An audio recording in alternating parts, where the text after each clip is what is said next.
Auditrices, auditeurs, amis, citoyens, camarades, bonjour.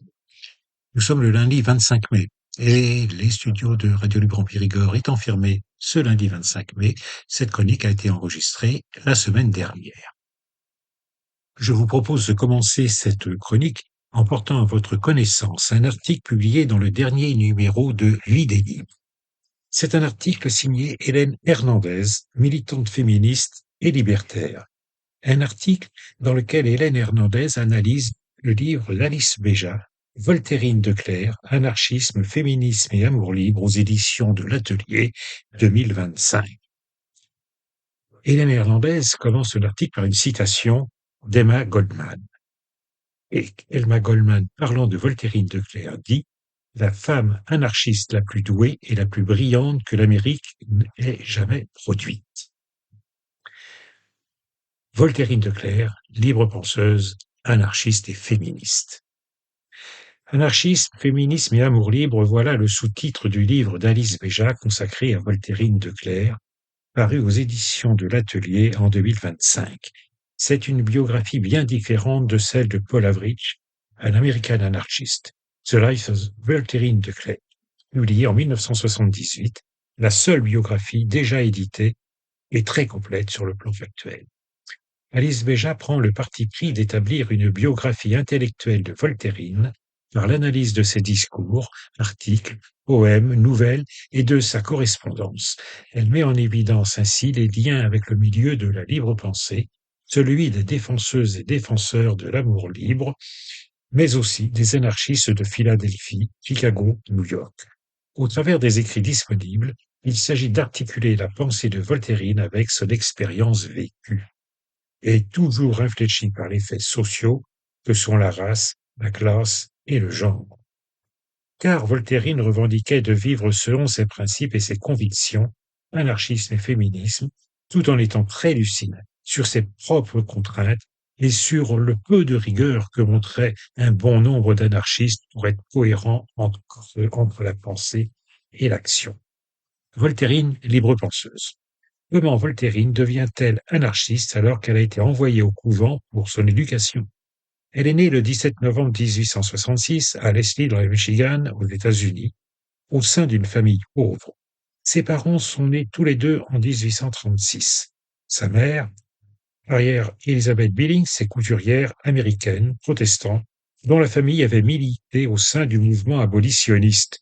Son père, Hector de Cleyre, né à Lille en France, émigre en 1854 et combat aux côtés de l'armée de l'Union pendant la guerre civile. Il obtient ainsi la nationalité américaine. Puis il devient artisan tailleur.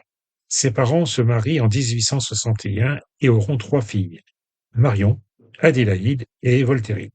Son prénom, elle le doit à son père, admirateur de Voltaire et proche du socialisme et de la libre pensée. Faute d'avoir eu un fils, il appelle sa dernière Voltairine. À la mort de Marion par noyade en 1867, la famille déménage à St. John's au Michigan et restera marquée par ce malheur. Le père reprend son métier de tailleur itinérant en 1870 à Port-Huron. Voltairine a 4 ans. Elle a appris à lire seule et elle lit le journal. Pour son premier poème conservé, elle a 6 ans. En 1879, Voltairine est envoyée sous la garde de son père, sa mère s'occupant d'Adélaïde, très malade. Son père l'envoie en 1880 au couvent de Notre-Dame-du-Lac-Huron, à Samia, en Ontario. L'occasion d'acquérir une solide instruction et une éducation qu'il ne pouvait assurer. Voltairine s'y ennuie durant 3 ans et 4 mois. Elle y fait même une fugue. Aussi, elle se met à l'étude et au piano. C'est aussi là qu'elle développera son aversion pour le catholicisme et la religion, et qu'elle se révolte contre le dogmatisme et l'obscurantisme religieux. Une expérience qui l'a fait libre penseuse. Une expérience fondatrice de l'oppression qui donne un objet à sa révolte et nourrit son désir d'émancipation. Citation du livre d'Alice Béja. En quittant le couvent diplômé en 1883, elle revient à St. John's et gagne sa vie en donnant des leçons de piano, de français et de calligraphie. Puis en 1885, elle s'en va chez une tante à Greenville et à Grand Rapids en 1886 au Michigan. Voltairine change son patronyme de Cleyre, C-L-E-I-R-E, à de Cleyre, C-L-E-Y-R-E, marquant sa distance d'avec son père qui l'avait envoyé au couvent. C'est à Grand Rapids qu'elle fait connaissance des milieux de la libre pensée. Ce mouvement apparaît hétérogène, héritier des Lumières, critiquant les religions instituées, défendant la raison et la science, assurant la promotion de la séparation des églises et de l'État et une éducation laïque. C'est à partir de ce qu'elle a vécu au couvent qu'elle tire les arguments contre la religion. Et c'est une citation, cette méthode ayant pour objet de briser les constitutions et de faire des enfants des esclaves faibles et obéissants. Voltairine affine sa plume, commence à écrire dans The Truth Seeker et édite une des publications de la libre pensée, The Progressive Age. Elle donne des conférences pour des associations importantes comme l'Union séculière américaine et pour la Fédération américaine de la libre pensée. Elle y rencontre un milieu ouvert à la discussion. Elle y est bien accueillie et peut élaborer ses idées, les partager. Cela lui permet de découvrir notamment Chicago ou Pittsburgh. Ce sera aussi l'occasion de rencontrer des suffragettes, des socialistes, des anarchistes, car les deux composantes de ni Dieu ni maître sont le plus souvent inséparables. Lors du procès des anarchistes de Haymarket, l'attentat ayant eu lieu en 1886, elle comprend que c'est surtout le procès de l'anarchie, puisque ce ne fut qu'une abominable farce. Voltairine interviendra ensuite chaque année pour commémorer la mémoire des martyrs de Chicago. La conférence La tendance économique de la libre pensée qu'elle prononce devant la Boston Secular Society en 1887 sera ensuite publiée dans Liberty, le journal de Benjamin Tucker, anarchiste individualiste. Elle contribue aussi à The Open Court ou The Boston Investigator, des journaux importants. Et c'est à Philadelphie qu'elle fait la connaissance de James Elliott, charpentier, lors d'une conférence de la Friendship Liberal League. Elle entame une relation avec lui et en 1890, elle met au monde leur enfant, Harry, qu'elle laisse à son père pour repartir tenir d'autres conférences. Elle s'arrache ainsi au rôle de mère qu'elle ne veut pas jouer. Pourtant, son fils vouera une immense admiration pour cette mère fragile et absente, mais intensément engagée. Il adoptera son nom de famille, Harry Leclerc, et donc il prénommera sa première fille Voltairine. L'anarchisme sans adjectif. La libre pensée ne lui suffit plus. Voltairine veut aller plus loin sur le plan politique. Elle veut envisager les moyens pour améliorer les conditions de vie de la classe ouvrière. À partir de sa prise de conscience sur le procès inique des anarchistes, elle se tourne vers les milieux socialistes puis anarchistes. Au contraire de certains anarchistes qui théorisent, Voltairine, tout au long de sa vie, insiste sur l'importance des émotions, de cet anarchisme inconscient qui habite tous les humains. Elle se recherche une vie anarchiste, fondée sur une interaction permanente entre les principes, les actions du quotidien et les événements qui surviennent, sur une attention portée aux affects, aux émotions, par laquelle elle développe un anarchisme de l'empathie. Ce sont les citations donc du livre d'Alice Béja. Elle apparaît proche des individualistes à ses débuts, avec le primat de l'individu sur la collectivité, et adopte des positions plus proches des anarchistes communistes. Elle refuse de se voir rangée dans telle sensibilité et se définit comme anarchiste tout simplement, sans étiquette économique, dit-elle. Voltairine vit à Philadelphie chichement. Ayant rencontré de jeunes migrants juifs, elle leur donne des cours d'anglais. Elle apprendra même le yiddish et traduira des textes du yiddish à l'anglais. Elle écrit, présente et organise des conférences, distribue des tracts, vend des revues, des brochures, ouvre des groupes de lecture et de discussion. Le travail quotidien de toute militant. Elle participe aussi à la fondation de la Ladies Liberal League avec au programme des thèmes comme sexualité, prostitution, criminalité, contraception, régulation des naissances. C'est en 1893 qu'elle rencontre Emma Goldman, bien différente et pourtant se portant mutuellement une grande estime. Le 31 août 1893, Emma Goldman doit faire un discours à Philadelphie, mais elle est arrêtée car 10 jours auparavant, elle avait harangué une foule de chômeurs pour qu'ils et elle prennent par la force le pain que les capitalistes et riches ne veulent pas donner. Voltairine, alors, prend la parole à la place d'Emma. Elle écrit ensuite et prononce plusieurs discours pour condamner la violence des riches. Ces buveurs de sang y arrachent la chair et se repaissent des os humains. Sur le plan international, les divers attentats anarchistes visant des chefs d'État et des industriels provoquent une féroce répression. Partout, les anarchistes sont arrêtés, emprisonnés, déportés. Les journaux sont interdits. Les lois dites scélérates en France, anti-révolution en Allemagne, ou interdisant l'immigration anarchiste aux États-Unis et criminalisant l'anarchie dans l'État de New York. La violence des attentats en cache bien d'autres, celle de la répression des mouvements sociaux par la police ou les milices patronales, comme l'agence Pinkerton, celle des conditions de travail, mais aussi la violence raciste des lynchages, notamment dans le Sud. Voltairine écrit: l'enfer du capitalisme crée des personnes désespérées et des personnes désespérées agissent par désespoir. Pour Voltairine, l'anarchie au quotidien, c'est la liberté d'essayer. Mais sa santé reste fragile. Elle embarque pour Liverpool en 1897, premier voyage hors des États-Unis. Elle découvre l'Europe en donnant une trentaine de conférences sur 4 mois. Elle rencontre Pierre Kropotkin, Rudolf Rocker, Jean Grave, Louise Michel, puis à Paris, Sébastien Faure, et va au mur des fédérés. Voltairine est horrifié par les récits des 28 Espagnols exilés en Angleterre, rescapés au corps mutilé par les tortures subies lors de la répression de 1896. Une bombe a explosé durant une cérémonie religieuse, aucun coupable ne sera trouvé, et des centaines d'anarchistes, syndicalistes, socialistes, francs-maçons sont emprisonnés dans la terrible forteresse de Montjuïc. Elle apprend qu'un jeune anarchiste italien, Michele Angiolillo, révolté par ce qu'il a entendu, quitte l'Angleterre pour l'Espagne et tue le premier ministre espagnol, Antonio Canovas del Castillo. Michele Angiolillo sera exécuté.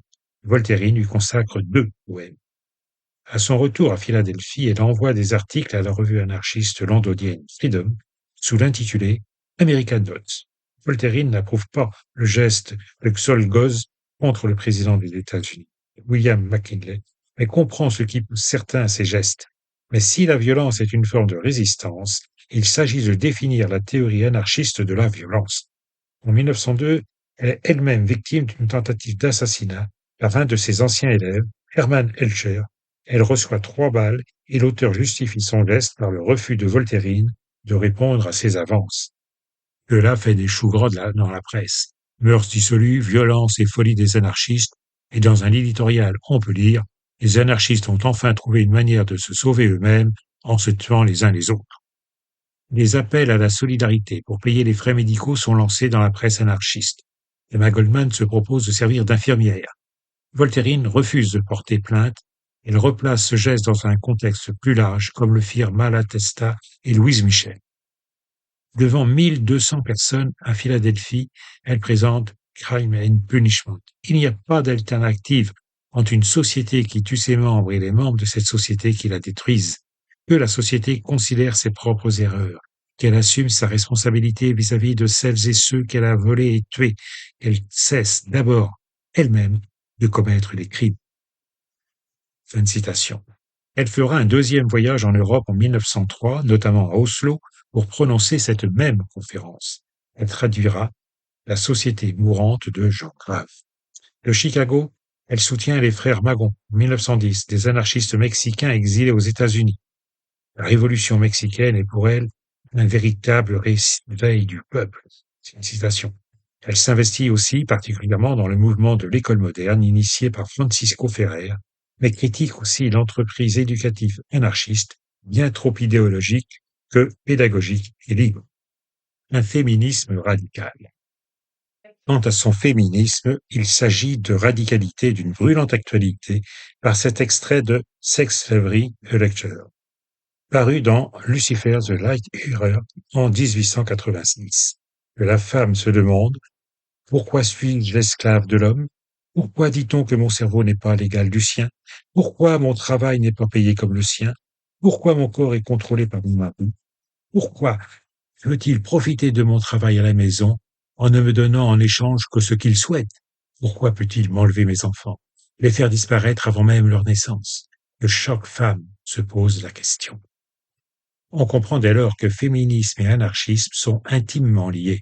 Pour Voltairine, qui fréquente le milieu ouvrier en donnant des cours d'anglais, l'émancipation des femmes ne peut advenir que s'il y a indépendance matérielle, le travail pouvant être émancipateur, mais il est indispensable de s'émanciper aussi du mariage, de la domination masculine et du rôle assigné aux femmes. L'un ne va pas sans l'autre. Elle va jusqu'à prôner la dénaturalisation des rôles sociaux par la collectivisation des tâches domestiques. Elle est autant capable d'amour libre avec ses amants qu'elle peut critiquer les liens de possession que certains anarchistes imposent dans leurs relations. Donc, pas d'attache amoureuse et sexuelle pour ne dépendre de quiconque et permettre à chacun et chacune d'être libre. Le mariage est une mauvaise action. Par ailleurs, avec Alexandre Berkman, elle engagea une camaraderie de profondeur. Elle l'aidera dans la rédaction de ses Mémoires de prison d'un anarchiste, réédité en 2020 aux éditions L'Échappée. Et lui, Alexandre, consacre en 1914 un ouvrage reprenant une partie des textes de Voltairine aux éditions Moser Hearst, 2 ans après la mort de Voltairine. Emma Goldman transmet quant à elle un texte biographique de son ami publié en 1932. Voltairine meurt le 20 juin 1912. Elle est enterrée au cimetière Waldheim où reposent les anarchistes de Haymarket. 2000 personnes assistent à son enterrement. L'anarchisme, une nouvelle fois, est une attention à ce qui est, et la transformation du monde ne peut être menée que si l'on s'intéresse à ce qui se passe, tout en rêvant à ce qu'il pourrait être. Ce que De Clère montre par sa vie et ses textes, c'est l'importance de nourrir et d'accompagner la magnifique curiosité des êtres humains qui la pousse à se voir eux-mêmes, indique donc dans son livre Alice Béja. Voilà, donc cet article est terminé. J'ai trouvé qu'il était effectivement particulièrement intéressant et on parle effectivement très rarement de Voltairine de Clère.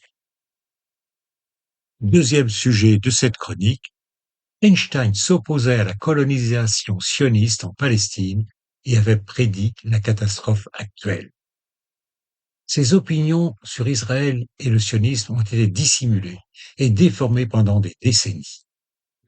Quelques semaines avant la création de l'État d'Israël, Shepard Rifkin, représentant new-yorkais du Stern Group, organisation paramilitaire sioniste fondée en Palestine mandataire, demanda que des représentants du groupe rencontrent Albert Einstein aux États-Unis, la plus grande figure juive de l'époque, selon le journaliste Stone.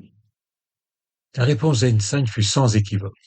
Si une véritable et définitive catastrophe devait s'abattre sur nous en Palestine, les premiers responsables en seraient les Britanniques et les seconds, les organisations terroristes issues de nos propres rangs. Je ne veux voir personne associé à ces individus égarés et criminels. Einstein disait que sa vie était partagée entre les équations et la politique. Pourtant, parmi ses biographes, et ils sont des centaines, et dans les médias traditionnels, ses nombreux écrits politiques sur Israël et le sionisme ont été au mieux passés sous silence, au pire complètement déformés, le présentant comme un partisan de l'État d'Israël. Jusqu'à ce que feu Fred Jérôme les retrouve, les fasse traduire, principalement de l'allemand, et les publie dans son ouvrage Einstein on Israel and Zionism. Malheureusement, la première édition, parue chez un éditeur new-yorkais, fut tirée à un nombre très limité d'exemplaires, ne bénéficia d'aucune promotion, d'aucune adaptation en livre numérique, et fut rapidement épuisée. C'est pourquoi Baraka Brooks en a publié une nouvelle édition avec l'accord de Jocelyn Jerome, la veuve de l'auteur. C'est en Allemagne dans les années 1920, une époque marquée par un antisémitisme virulent, où la théorie de la relativité était qualifiée de science juive. Einstein fut attiré par le mouvement sioniste.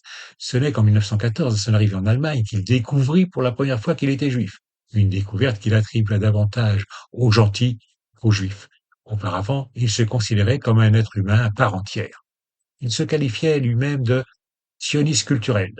Mais dès 1921, Kurt Blumenfeld, un militant sioniste envoyé pour recruter Einstein, mettait en garde Chaim Weizmann, le futur président d'Israël, au sujet du grand scientifique. Einstein, comme vous le savez, n'est pas sioniste, et je vous prie de ne pas tenter de le convertir ni de l'associer à notre organisation. Einstein, qui penche pour le socialisme, se sent très concerné par la cause des travailleurs juifs. J'ai entendu dire que vous attendiez d'Einstein qu'il prononce des discours. Soyez très prudent à ce sujet. Einstein dit souvent des choses par naïveté qui nous déplaisent.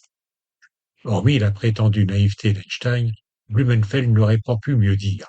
Einstein allait constituer un obstacle constant au projet sioniste de colonisation de la Palestine et de création de l'État d'Israël jusqu'à sa mort en 1955. Voici quelques exemples des positions qu'il a prises. Ses échanges avec Chaim Weizmann, le futur président d'Israël, illustrent l'importance d'Einstein pour les sionistes, mais surtout la divergence de leurs points de vue.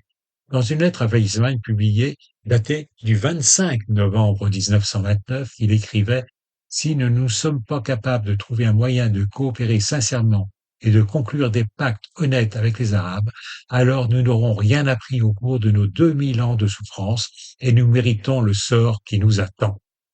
L'idée du destin qui nous attend revient souvent. En 1929, il semble avoir déjà pressenti que l'État-nation que les sionistes rêvaient de créer sans coopération sincère ni accord honnête avec leurs voisins palestiniens deviendrait ce qu'il est aujourd'hui, l'endroit le plus dangereux au monde pour les Juifs.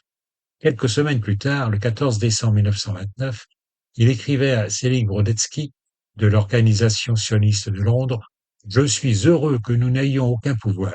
Si l'entêtement national se révèle suffisamment fort, alors nous nous entretuerons comme nous le méritons. Par ailleurs, Léon Simon, l'un de ses premiers éditeurs et traducteurs, a écrit: Le nationalisme du professeur Einstein ne tolère aucune forme d'agressivité ni de chauvinisme. À ses yeux, la domination juive sur arabe en Palestine ou la perpétuation d'un état d'hostilité mutuelle entre les deux peuples signifierait l'échec du sionisme. Contrairement à la grande majorité des sionistes, le soutien d'Einstein à un possible foyer national juif et non à un État ne se limitait pas à la Palestine. Son engagement n'avait rien de religieux. Certains sionistes préconisaient la création d'un tel foyer en Chine, au Pérou ou à Birobidjan en Union soviétique, mais en plein accord avec les autorités et les populations concernées. Einstein a soutenu ces mesures. Par exemple, à propos de la patrie juive de Birobidjan en Union soviétique après la Seconde Guerre mondiale, il a écrit: Il ne faut pas oublier que, durant ces années d'atroces persécutions contre le peuple juif, la Russie soviétique fut la seule grande nation à avoir sauvé des centaines de milliers de vies juives. L'initiative d'installer 30 000 orphelins de guerre juifs à Birobidjan et de leur assurer ainsi un avenir digne et heureux témoigne une fois de plus de l'humanité de la Russie envers notre peuple juif. En soutenant cette cause, nous contribuerons de manière significative au salut des derniers juifs d'Europe. Durant les années cruciales entre la fin de la guerre et sa mort en 1955, Einstein s'est exprimé avec force sur le projet d'État juif. Invité à témoigner devant la commission d'enquête anglo-américaine sur la Palestine, à Washington, en janvier 1946, il répondit sans équivoque à la question de la création d'un État d'Israël par opposition à celle d'une patrie culturelle. Je n'ai jamais été favorable à un État. On ne peut être plus clair. En mars 1947, Isaac David, membre du groupe terroriste Irgun, dirigé par Menahem Begin, lui envoya un questionnaire auquel il répondit de manière cinglante et claire. Question: Quel est votre avis sur la création d'une Palestine nationale juive libre? Einstein: Un foyer national juif? Oui. Une Palestine nationale juive? Non. Je suis favorable à une Palestine libre et binationale à une date ultérieure, après un accord avec les Arabes. Question: Quel est votre avis sur le partage de la Palestine et les propositions de Chaim Weizmann concernant ce partage? Einstein: Je suis contre la partition. Sur la question de l'alliance entre l'impérialisme britannique et américain, Einstein ne se faisait aucune illusion. Il me semble que nos chers Américains calquent désormais leur politique étrangère sur le modèle allemand, puisqu'ils semblent avoir hérité de leur arrogance et de leur suffisance. Apparemment, ils veulent aussi prendre la relève de l'Angleterre. Ils refusent d'apprendre les uns des autres et tirent peu de leçons, même de leurs propres expériences douloureuses. Ce qui leur a été inculqué dès leur plus jeune âge s'enracine plus profondément que l'expérience et la raison. Les Anglais en sont un autre bon exemple. Leur méthode archaïque d'oppression des masses par l'instrumentalisation d'éléments sans scrupules issus de la haute société leur coûteront bientôt tout leur empire. Mais ils sont incapables de changer de tactique, qu'ils soient conservateurs ou socialistes. C'était exactement la même chose chez les Allemands. Tout cela serait bien beau si ce n'était le sort tragique réservé aux personnes de bonne volonté et aux opprimés. Fin donc de la citation d'Einstein sur la question donc de la création enfin, sur la question de la partition. Et Quant aux prédécesseurs politiques du gouvernement actuel de Netanyahou, Einstein les a très vivement critiqués, ainsi que leurs partis politiques, notamment dans le New York Times. Lorsque Menachem Begin est venu à New York fin 1948, Einstein, Hannah Arendt et d'autres intellectuels juifs américains ont publié une lettre dénonçant sa visite et l'organisation qu'il dirigeait, la qualifiant de parti politique très proche par son organisation, ses méthodes, sa philosophie politique et son attrait social des partis nazis et fascistes. Ils ont notamment cité en exemple le massacre de 240 hommes, femmes et enfants dans le village palestinien de Deir Yassin. Einstein répéta cette accusation jusqu'à sa mort en 1955. Ces gens sont nazis dans leurs pensées et leurs actes. Quiconque tient de tels propos aujourd'hui dans les médias du grand public est immédiatement qualifié d'antisémite et mis sur liste noire. Il est de notoriété publique. À la mort de Chaim Weizmann en 1952, le premier ministre israélien proposa la présidence d'Israël à Albert Einstein. Ce qui est moins connu en revanche, c'est la raison invoquée par Einstein pour justifier son refus. Il a dit: « Je serais obligé de dire au peuple israélien des choses qu'il ne voudrait pas entendre. » On connaît encore moins la déclaration de Ben-Gurion. Dites-moi ce que je dois faire. S'il accepte, je n'avais pas d'autre choix que de lui proposer le poste, mais s'il accepte, nous aurons de sérieux problèmes. Des centaines, voire des milliers de personnes sont accusées d'antisémitisme ou licenciées pour avoir osé critiquer l'État d'Israël, le qualifier d'État d'apartheid et dénoncer le génocide des Palestiniens. Qu'elles se rassurent, elles ne sont pas seules, car si Einstein était encore parmi nous, il manifesterait à leur côté. Robin Phulpott est l'éditeur de Baraka Books, qui republie donc ce livre. Toutes les citations sont extraites de la nouvelle édition enrichie d'Einstein sur Israël et le sionisme de Fred Jérôme. Nous arrivons donc au terme de cette chronique et je vous propose de nous retrouver pour une nouvelle chronique du groupe Fred Zeller lundi prochain, toujours sur Radio Libre en Périgord. Merci.